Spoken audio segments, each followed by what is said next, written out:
Hello students, today we will study our fifth chapter of book Honeycomb, and our fifth chapter name is Quality. Can a shoemaker be called an artist? Yes, if he has the same skill and pride in his trade as any other artist. क्या हम एक शू maker को artist कह सकते हैं?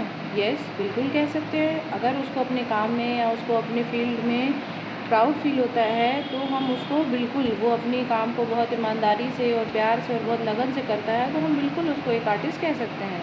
And the same respect for it too, जैसे हम other traders को, अदर लोगों को आर्टिस्ट कहते हैं जो कि अपने अपने काम में माहिर होते हैं, कलाकार होते हैं, तो हम वैसे एक शू मेकर को भी आर्टिस्ट कह सकते हैं और हम उसकी उतनी ही सेम रिस्पेक्ट करते हैं। Mister Gessler, German shoe maker settle in London, is a perfect artist. और जो हमारा एक कैरेक्टर है मेन इस चैप्टर में, मिस्टर गेस्लर, वो एक जर्मन शू मेकर थे जो कि लंदन में रहते थे, सेटल थे। वो एक परफेक्ट शू मेकर या शू आर्टिस्ट थे। Read the story to see how he devotes his life to his art. अब हम इस चैप्टर को पढ़ेंगे, स्टोरी को पढ़ेंगे और हम ये देखेंगे क्या कि मिस्टर गेस्लर ने कैसे अपने प्रोफेशन के लिए, अपने ट्रेड के लिए अपनी लाइफ को पूरी तरह से कुर्बान कर दिया।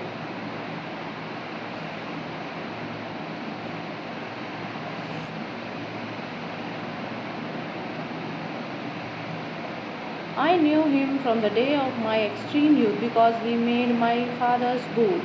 अब जो राइटर हैं वो अपने बारे में बात कर रहे हैं, अपनी स्टोरी जो है वो एक्सप्लेन कर रहे हैं। राइटर कह रहे हैं कि मैं उनको तब से जानता हूँ जब मैं यंग एज का था और जब वो मेरे फादर्स के बूट बनाते थे। He lives with his elder brother in his shop, which was in a small by street in a fashionable part of London. यहाँ पे पोइट जो है मिस्टर गेस्लर की बात कर रहे हैं और वो उनकी स्टोरी बता रहे हैं। और जो he lived with his elder brother in his shop, which was in a small by street in fashionable part of London. वो अपने बड़े भाई के साथ रहते थे अपनी दुकान पर, और वो एक स्मॉल स्ट्रीट जो कि फैशनेबल पार्ट ऑफ लंदन, जो कि एक बहुत ही ज़्यादा फैशनेबल पार्ट में था लंदन में। The shop had a certain quiet distinction, there was no sign up it other than the name of Gessler brother. उनकी शॉप जो थी वो दूसरों से काफ़ी अलग थी, क्योंकि वहाँ पर जो उनका शॉप का जो उनका नाम था, जो नेम बोर्ड या साइन था, उसमें सिर्फ और सिर्फ उनके गेस्लर ब्रदर्स सिर्फ ही लिखा हुआ था। And in the window a pair of shoes boot. उनकी शॉप जो थी वो दूसरों से इसलिए अलग थी कि उनकी शॉप पे कोई भी एडवर्टीज़मेंट बोर्ड नहीं लगा था और बहुत ही ज़्यादा ऐसे एट्रैक्टिव उन्होंने अपने नाम का बोर्ड नहीं लगा रखा था, अपनी शॉप का नाम वगैरह ऐसा कुछ नहीं लिख रखा था। बस उन्होंने गेस्लर ब्रदर लिखा था और अपने विंडो पे उन्होंने कुछ पेयर ऑफ शूज़ के, मतलब कुछ जूतों के जोड़े उन्होंने रखे हुए थे। He made only what was ordered and what he made never failed to fit. और फिर वो वैसे ही सिर्फ जूते बनाते थे जो कि उनको ऑर्डर मिलते थे, और वो जो जूते बनाते थे वो कभी भी फिट जो थे वो हमेशा लोगों को फिट और एकदम परफेक्ट आते थे, वो कभी भी ख़राब नहीं होते थे। To make boots, such boots as he made, seems to me then and still seems to me mysterious and wonderful. वो पहले जब जूते बनाते थे तब भी और आज वो जूते बनाते हैं तब भी, ये मेरे लिए उस वक्त भी मिस्टीरियस था और वंडरफुल था, और ये मेरे लिए आज भी रहस्यमयी और आश्चर्यचकित है, वो आखिर जूते कैसे बनाते हैं। I remember well my shy remark one day while stretching out to him my youthful foot, Isn't it awful hard to do, Mr. Gessler? और मुझे याद है अच्छी तरह से, मैं काफ़ी ज़्यादा शर्माया हुआ था कि एक दिन जब मुझे अपना पैर उनके सामने निकाल के रखना पड़ा और मुझे काफ़ी ज़्यादा हार्ड लग रहा था उनको ये बोलने में कि मेरे नाप के या जूते या मेरे पैर के जूते बनाने में थोड़ी सी दिक्कत होगी। Mister Gessler and his answer give with a sudden smile from out of the redness of his breed, isn't it that? और मिस्टर गैसलर जो थे वो जर्मन थे, तो उनकी इंग्लिश जो थी वो थोड़ी सी डिफ़िकल्ट थी, वो इंग्लिश इतना प्रोनाउंसिएशन जो है वो इतना क्लियर नहीं कर पाते थे। तो मिस्टर गैसलर की जो इंग्लिश थी वो थोड़ी सी डिफरेंट थी, तो इसलिए वो थोड़ी डिफरेंट वे में बोलते थे। तो मिस्टर गैसलर ने मुझे आंसर दिया क्या कि ये हार्ड नहीं है। उन्होंने बिल्कुल स्माइल करते हुए, वो एक जर्मन थे तो उनका जो फेस था वो काफ़ी गोरा था, तो उन्होंने जब स्माइल किया तो उनका चेहरा जो है बिल्कुल रेड रेड हो गया, और फिर उन्होंने रिप्लाई किया, इट इज़ एन आर्ट, ये एक कला है, ये हार्ड नहीं है, ये बहुत ईजी है। It was not possible to go to him very often, his boots lastly latest terribly having some beyond the temporary some essence of boot stitched into them। अब जो है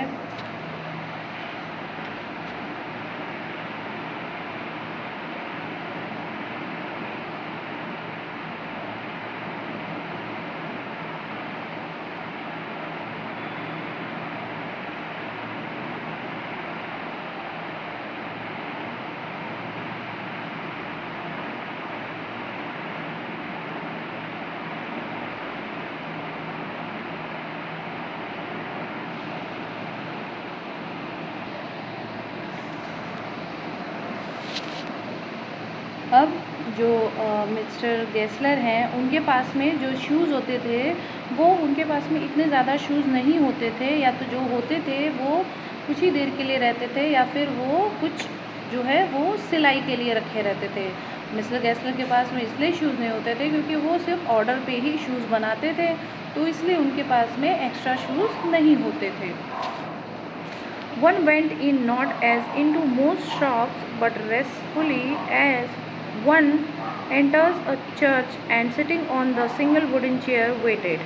और फिर उनका जो शॉप था वो दूसरों की तरह बिल्कुल नहीं था, उनका सिर्फ जो शॉप था वो उनके शॉप में जैसे ही एंटर करिए तो एक चर्च की तरह एक सिंगल वुडन चेयर था जिस पर कि बैठना रहता था और इंतज़ार करता था।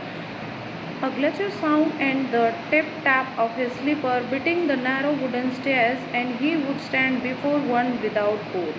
और फिर जैसे ही मैं बैठा, जो मिस्टर गैसलर थे वो ऊपर से नीचे की तरफ आते हैं, अपनी जो वुडन लैडर था या सीढ़ी थी उस पर वो आते हैं, उनकी स्लीपर की जो आवाज़ है वो टिप टैप करते हुए वो अपनी सीढ़ी से नीचे उतरते हैं, और उन्होंने कोट भी नहीं पहना हुआ होता है।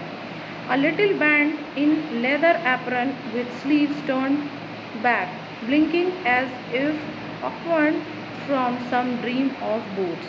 और जो मिस्टर गैसलर रहते हैं वो थोड़े से झुके हुए रहते हैं और वो एप्रन, लेदर के एप्रन में रहते हैं, और वो उनका जो स्लीव्स है शर्ट का वो मुड़ा हुआ रहता है, और उनकी आंखें जो रहती है वो बार बार वो उसको झपकाते रहते हैं, जैसे लगता है कि वो अभी अपने बूट्स के सपनों से उठ करके आए हैं।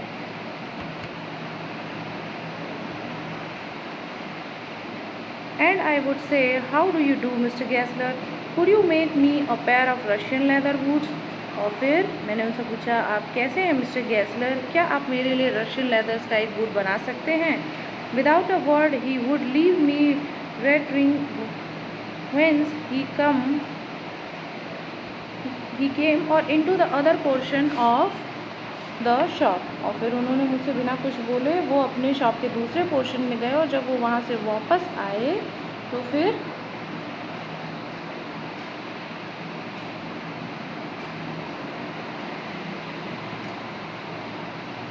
And I would continue to rest in the wooden chair inhaling the incense of his trade. और जब वो अंदर गए अपने शॉप के दूसरे पोर्शन में, तब तक मैं उस चेयर पर बैठा रहा और मैं रेस्ट कर रहा था उस चेयर पे, और मैं उनके जो ट्रेड, उनका जो लेदर का जो सारा सामान वगैरह या कुछ रखा हुआ था तो वो मैं उसको मतलब सूंघ रहा था, या वो उसकी खुशबू जो है वो मेरे नाक में जा रही थी। Soon he would come back holding in his hand a piece of golden brown leather with eyes fixed on it। He would remark, "What a beautiful piece!" और फिर वो वापस आए और उनके हाथ में एक गोल्डन ब्राउन लेदर का पीस था और उनकी आंखें जो थी उसी पर बिल्कुल पूरी तरह से उसी पर फिक्स थी और उन्होंने उसको देखते ही बोला व्हाट अ ब्यूटीफुल पीस। और वो जर्मन थे, उनकी इंग्लिश इतनी साफ़ नहीं थी, तो वो उनकी इंग्लिश थोड़ी सी डिफरेंट थी बोलने में, तो उन्होंने बोला व्हाट अ ब्यूटीफुल पीस, कितना सुंदर ये पीस है। When I too had admired it, he would speak again. When do you want them? And I would answer, oh, as soon as you conveniently can. और फिर उन्होंने मुझसे पूछा, मैंने भी उस पीस को एडमायर किया, उसको अच्छा कहा, और फिर उन्होंने बोला कि तुम्हें ये कब चाहिए। फिर मैंने आंसर किया कि जब भी आप मुझे दे सकें, जब भी आपको कन्वीनियंट हो, आप मुझे जब भी दे सकें। And he would say tomorrow for night, or if he were his elder brother, I will ask to my brother.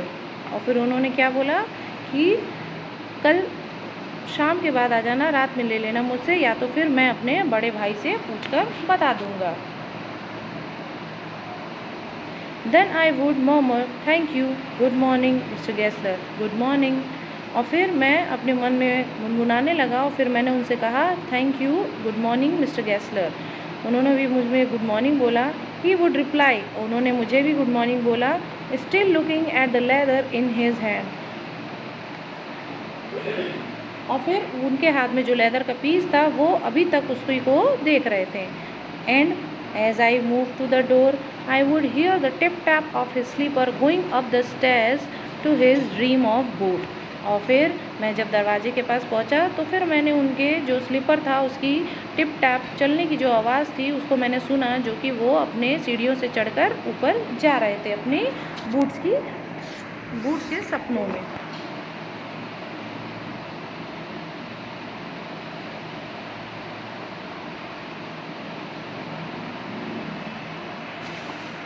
I cannot forget that day on which I had occasion to say to him, Mr. Gessler, that last pair of boots creaked, you know. और फिर मुझे वो दिन बहुत अच्छे से याद है, मैं उसे भूल नहीं सकता है कि जब मैंने उस दिन मिस्टर गैसलर से कहा कि जो बूट्स आपने मुझे दिए थे वो बिल्कुल मतलब अजीब तरीके से आवाज़ कर रहे हैं या वो मेरे पैर को काट रहे हैं। He looked at me for a time without replying, as if expecting me to withdraw or qualify the statement, then said, "It should not have creaked." और फिर उन्होंने मेरी तरफ देखा और वो मुझसे ये एक्सपेक्ट कर रहे थे कि मैंने जो वर्ड बोले हैं, मैंने जो बात बोली है, मैं उसको या तो सही कर लूँ या तो फिर मैं उसको वापस ले लूँ।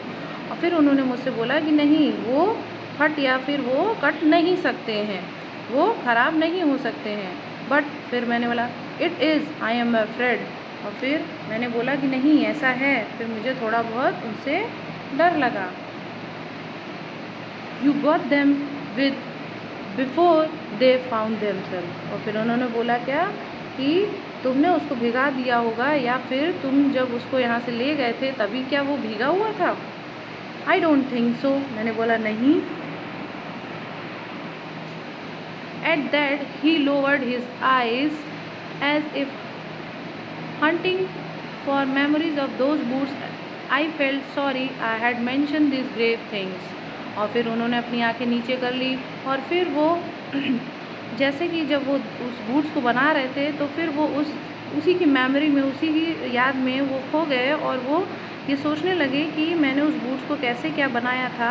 और फिर मुझे थोड़ा बुरा लगा कि मैंने उनको ये इतनी जो गंभीर बात है या मैंने उनको इतनी सीरियस चीज़ बोल दिया।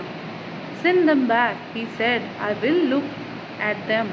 और फिर उन्होंने मुझसे बोला कि उसको वापस लेकर आओ, मैं उसको देखता हूँ।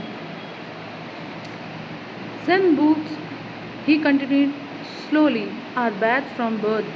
If I can do nothing with them, I take them off your bill. और फिर उन्होंने मुझसे बोला क्या कि उसको वापस लेकर के आओ, और उन्होंने अपनी बात को धीरे बोला और फिर बोला कि उसको वापस लेकर के आओ।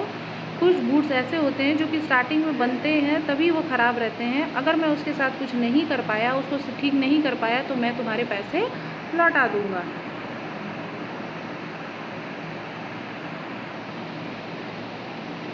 Once I went absent medley into his shop in a pair of boots bought in an emergency at some large firm. और एक बारी मैं जल्दी में एक बड़े फर्म से मैंने इमरजेंसी में एक बूट ख़रीद लिया था, एक पेयर ऑफ शूज़ मैंने बूट ख़रीद लिया था.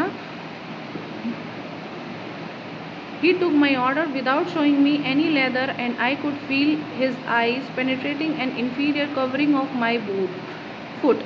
और फिर मैंने क्या देखा कि मैंने जो ऑर्डर किया था बूट, वो जो बड़ी फॉर्म वाली शॉप्स थी उसमें उन्होंने बिना मुझे कोई लेदर दिखाए, बिना मुझे कुछ बताए, उन्होंने मेरा ऑर्डर जो है वो बुक कर दिया था. और फिर मैंने जल्दी में उसको ख़रीद लिया. बट जो मिस्टर गैसलर थे, मैं जब उनकी शॉप पर आया तो वो मेरी उसी बूट को देख रहे थे और उन्होंने मुझे बोला, मतलब तीखे तरीके से उन्होंने बोला, और उनकी जो आंखें थी वो मेरे बूट पर ही थी, मेरे पैरों पर ही थी. एट लास्ट, फिर आखिरी में उन्होंने कहा, those are not my boots. और फिर उन्होंने कहा, ये बूट्स मेरे नहीं हैं, ये बूट्स मैंने नहीं बनाए हैं.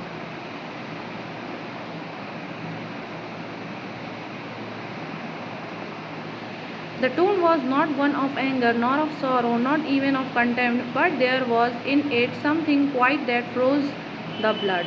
और फिर उनका जो टोन था बोलने का, वो गुस्से वाला भी नहीं था, या फिर उनका जो बहुत बुरा तरीका नहीं था, या फिर कोई उनको इंसल्ट करने का उनका कोई तरीका नहीं था. बट उन्होंने जो भी बोला वो जैसे लग रहा था कि बहुत चोट पहुंचाने वाला या फिर बहुत कष्टदायक लगा.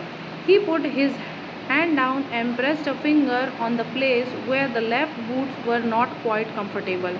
और फिर उन्होंने अपना हाथ नीचे किया और फिर मेरे पैर के उस पोर्शन पे प्रेस किया जहाँ की वो मुझे, मेरे पैर का जो फिंगर था वो मुझे दबा रहा था, वो शूज़ जो है मेरे पैर के फिंगर को दबा रहा था. फिर उन्होंने उसको टच किया.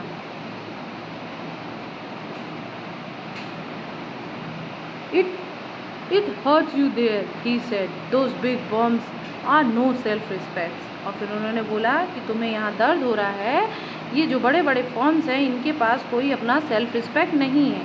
And then, as if some things had given way within him, he spoke long and betrayed. और फिर उन्होंने क्या बोला कि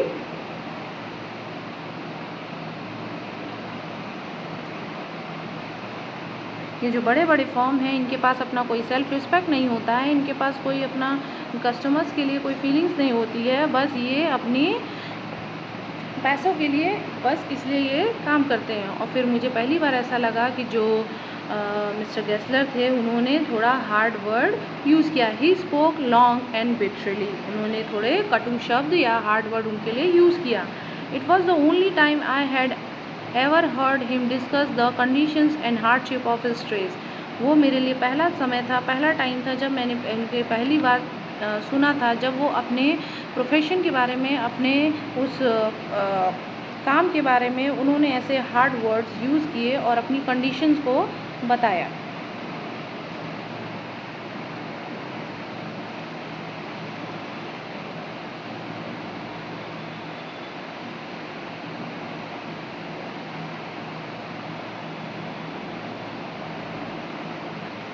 They get it all, he said. They get it all by advertisement, not by work. और फिर उन्होंने बोला क्या कि जो बड़े बड़े फर्म होते हैं ये लोग ऐसे ही सब कुछ ले लेते हैं, चाहे वो एडवर्टीज़मेंट के द्वारा हो, चाहे वो किसी भी और दूसरे तरीके से हो. बट इनके जो काम होते हैं वो अच्छे नहीं होते हैं. ये लोग काम नहीं करते हैं, सिर्फ और सिर्फ एडवर्टीज़मेंट के थ्रू सारे कस्टमर्स को अपनी तरफ खींच लेते हैं. They take it away from us who love our boots. It gone through this basely I have no words. और फिर उसने क्या बोला है कि ये लोग हमारे सारे कस्टमर्स को ले लेते हैं जो हमारे बूट्स को प्यार करते हैं, या हमारे बूट्स को भी अच्छे, जिनको हमारे बूट्स अच्छे लगते हैं उनको भी ये लोग वापस अपनी तरफ खींच लेते हैं. फिर उस वजह से क्या होता है, हमारे पास कोई काम नहीं रह जाता है. हर साल पर साल हमारे जो कस्टमर्स हैं वो कम होते जाते हैं. और you will see, and looking at his lined face I saw things I had never noticed before, bitter things and bitter struggle, and what a lot of grey hairs there seemed suddenly in his red beard. और फिर जैसे ही मैंने उनके चेहरे को देखा और फिर मुझे ये लगा कि मैंने वो चीज़ पहले कभी नहीं नोटिस की थी, उनके चेहरों पे जो झुर्रियाँ आ गई थी, उन्होंने कितनी अपनी लाइफ में स्ट्रगल किया और उनकी आंखें जो थी वो ग्रे हो गई थी और उनके जो बाल थे वो ग्रे हो गए थे और उनकी आंखें जो थी वो बिल्कुल मतलब रेड बियर्ड, बिल्कुल उनकी आंखें एकदम रेड हो गई थी, बूढ़ी आंखें हो गई थी और वो उन्होंने कितना ज़्यादा स्ट्रगल किया इन सब चीज़ों की वजह से।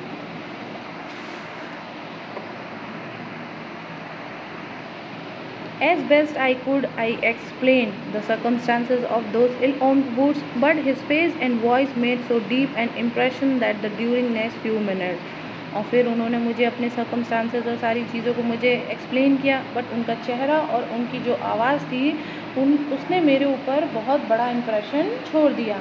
फिर मैंने कुछ मिनट के बाद आई ऑर्डर्ड मेनी पेयर्स, उन्होंने जैसे ही अपनी सिचुएशन और कंडीशंस को मुझे एक्सप्लेन किया, मैंने कुछ ही देर बाद उनके पास में कई पेयर ऑफ शूज़ के उनको ऑर्डर दे दिए। दे lasted longer than ever and I was not able to go to him for nearly 2 years। फिर उन्होंने मुझे वो जूते जब बना करके दिए वो इतने ज़्यादा चले कि लास्ट 2 साल से फिर मुझे उनके पास जाने की ज़रूरत ही नहीं पड़ी, उन्होंने इतने अच्छे शूज़ बना करके दिए थे। It was many months before my next visit to his shop. This time it appears to be his elder brother handling a piece of leather। और इस बारी जब मैं कुछ महीनों बाद उनके दुकान पर जब या शॉप पर मैं विज़िट किया तो इस बार उनके जो एल्डर ब्रदर थे वो हाथ में अपने लेदर का एक पीस लेकर के आए।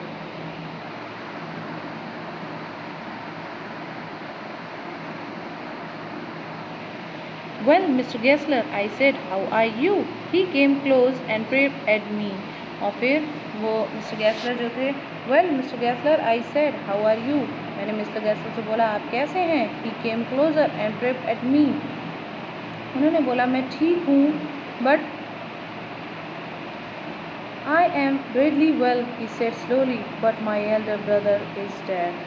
और फिर उसने बोला कि उन्होंने बोला मैं ठीक हूँ, बट उनकी आवाज़ जो थी वो धीमी हो गई थी और उन्होंने अपनी आवाज़ धीमे में बोला कि मेरा जो बड़ा भाई है वो डेड हो चुका है।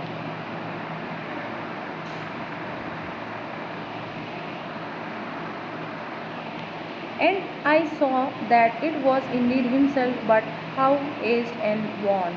और फिर मैंने उनसे पूछा कि वो कितने साल के थे और वो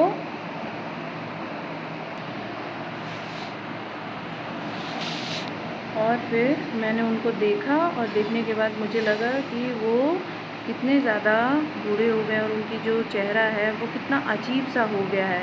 and never before had I heard him mention his brother, much shocked I murmured, oh I am sorry. और फिर मैंने उनको देखा और मैंने कभी आज से पहले सुना ही नहीं था कि उन्होंने अपने कभी बड़े भाई के बारे में बात की हो।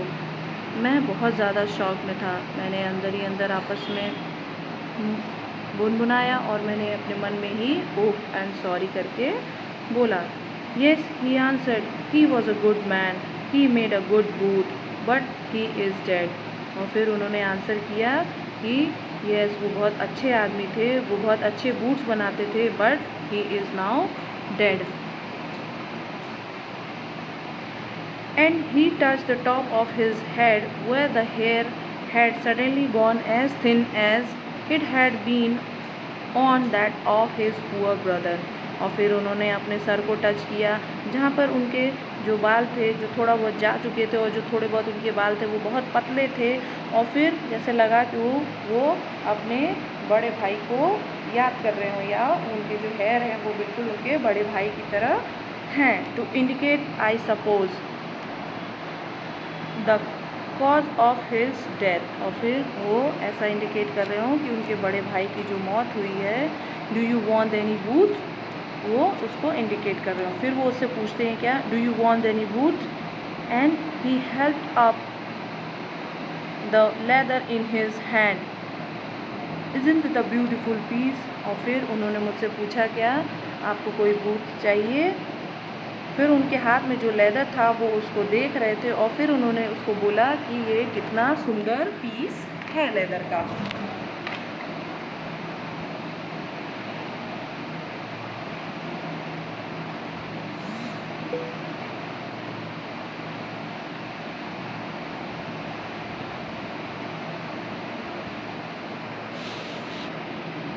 I ordered several pairs. It was very long before they came, but they were better than ever. One simply could not wear them out, and soon after that I went abroad. और फिर मैंने उनके पास में कई सारे जूतों के orders दे दिए और फिर मैं उन्हें आ करके ले गया, बट मुझे उसे पहनने का मौका नहीं मिला क्योंकि मैं अब्रॉड जा चुका था और उनके जो जूते थे वो पहले से भी ज़्यादा और अच्छे थे। It was over a year before I was again in London, and the first shop I went to was my old friend. और फिर मैं कई सालों बाद जब वापस लंदन आया तो मैं अपने उसी फ्रेंड के शॉप पर, जो कि मेरा पुराना दोस्त था, मैं उसी के शॉप पर गया। I had left a man of 60. I came back to one of 75, pinched and worn, who genuinely this time did not at first know me. और फिर मैं जब लंदन गया था तो मेरा जो फ्रेंड था वो 60 का था। जब मैं वापस आया तो वो 75 का हो चुका था। उनके जो चेहरे थे वो बिल्कुल झुर्रियाँ पड़ गई थी। उनके चेहरे जो थे वो बिल्कुल थके हुए, जैसे बिल्कुल बहुत ज़्यादा उनके शरीर में बिल्कुल दम नहीं, वो बिल्कुल वैसे टाइप के हो गए थे।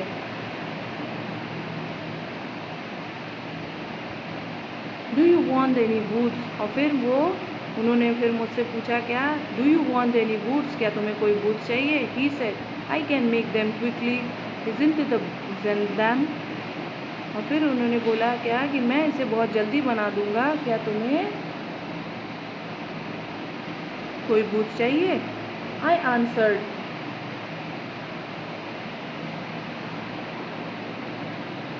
Answered please please I want boots all around every kind. फिर मैंने उनसे बोला येस, मुझे चाहिए, मुझे हर तरह के जूते चाहिए, boots.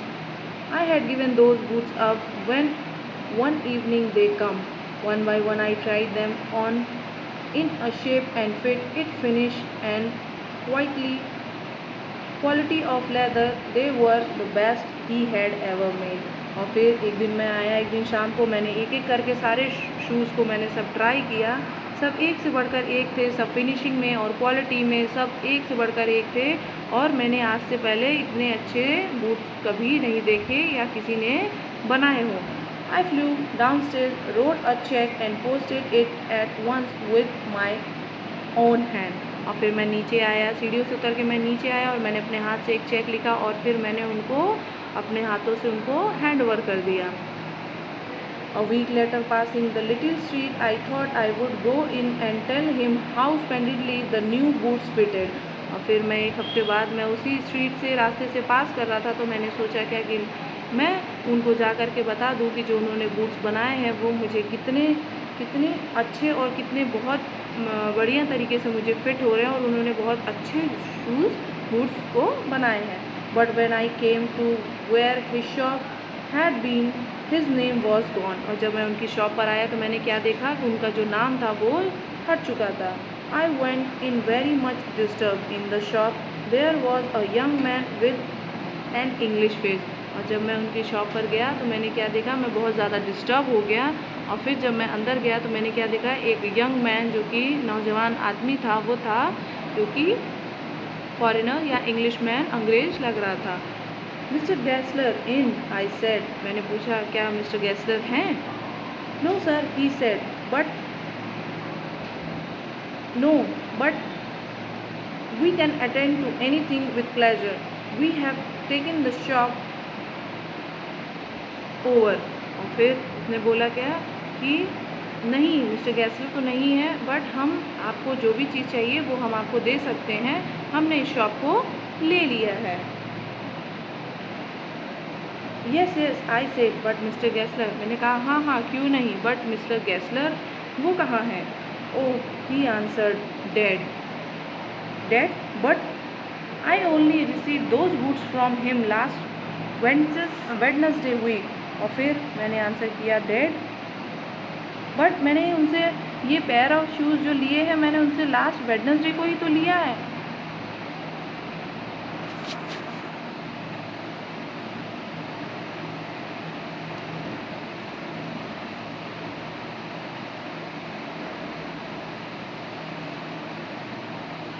He said, poor old man starved himself, so starvation.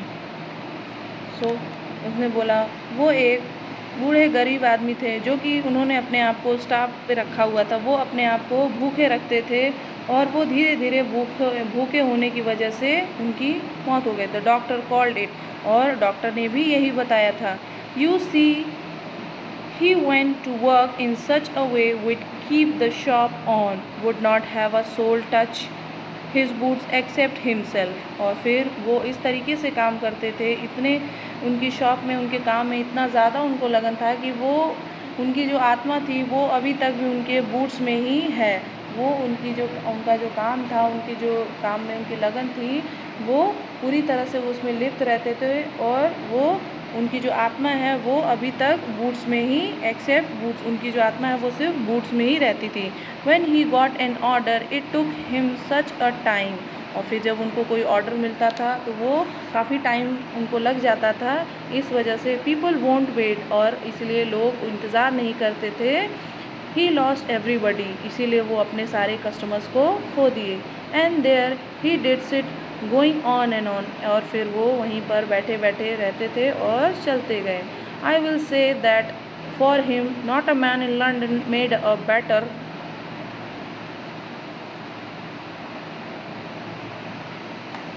Boot, but look at the competition he never advertise. और फिर मैं ये ज़रूर कह सकता हूँ, और ये चीज़ मैं बिल्कुल बोलूँगा कि लंदन में आज तक कोई ऐसा आदमी नहीं हो जो उनके जितना अच्छा और बेटर बूट बना सकता हो। इतनी कंपटीशन वाले दौर में उन्होंने कभी एडवर्टाइज़ नहीं किया, उन्होंने कभी भी प्रचार नहीं किया अपने काम का।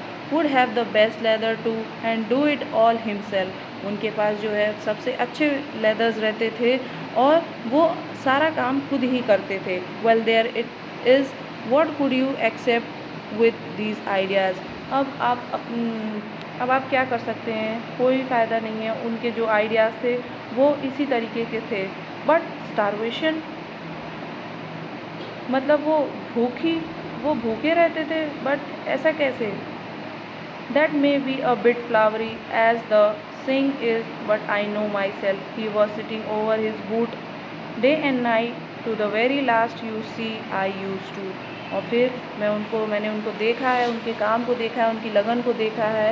वो अपने बूट्स को बनाने के लिए दिन और रात एक कर देते थे। अगर उनको कोई ऑर्डर मिलता था तो वो सारा दिन और रात एक कर देते थे अपने काम को करने में। और ही यूज़ टू वॉच हिम, वो दिन और रात उसको देखते रहते थे और अपने काम को पूरा करते थे।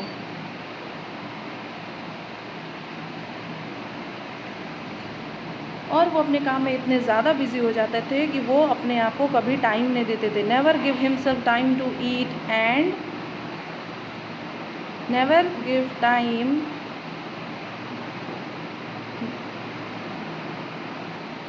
Never give himself time to eat, never had a penny in the house. और वो अपने आप को कभी टाइम नहीं देते थे, ना ही खाने पे, ना ही किसी चीज़ पे, और ना ही उनके पास उतने पैसे रहते थे।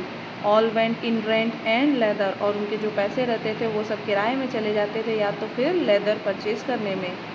How he lived so long I don't know, और वो इतने दिन तक कैसे ज़िंदा रहे मुझे पता ही नहीं। वो कैसे रहते थे मुझे ये तो पता ही नहीं। He regularly let his fire go out, वो एक अभी तक के वो एक मिसाल है। उन्होंने जैसे कि अब बूट्स बनाए, और आज तक मैंने उनके जैसे किसी को भी बूट्स बनाए हुए नहीं देखे। वो इतने फिट और इतने परफेक्ट होते थे, मैंने आज तक कभी किसी ऐसे पर्सन को नहीं देखा। वो एक मिसाल थे। He was a character but he made good boots, वो एक बहुत अच्छे कैरेक्टर थे, वो बहुत अच्छे बूट्स बनाते थे। Yes I said he made good boots, फिर मैंने कहा हाँ वो बहुत अच्छे बूट्स बनाते थे। Thank you students, hope you understood the chapter.